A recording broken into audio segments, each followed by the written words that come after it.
Welcome to our channel. Today we how to update your Patreon or membership content calendar with Trello step by step clearly. Start by opening Trello in your web browser. Log into your Trello account if you haven't already. Navigate to the board where you manage your Patreon or membership content. If you don't have a dedicated board, create a new one by clicking on the Create New Board option. Name your board something relevant like Patreon Content Calendar. Set the background color or image to make it visually appealing.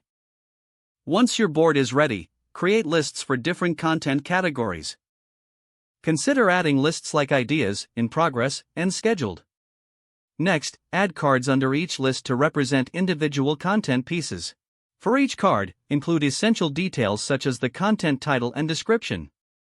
Assign due dates to keep track of when each piece should be completed.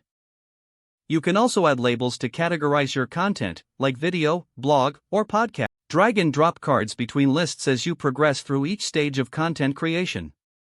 Utilize the checklist feature within each card for specific tasks related to that content. Invite team members to collaborate by adding them to your Trello board. Communicate through comments on each card to keep everyone updated. If you have recurring content, create a template card for easy duplication.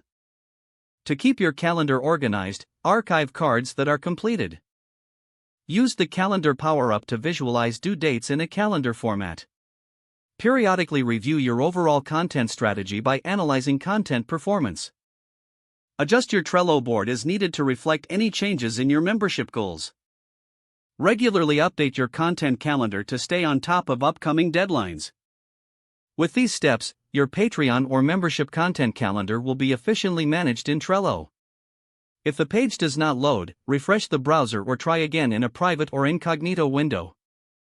Make sure you are using the correct email address, then retype it carefully to avoid small typos.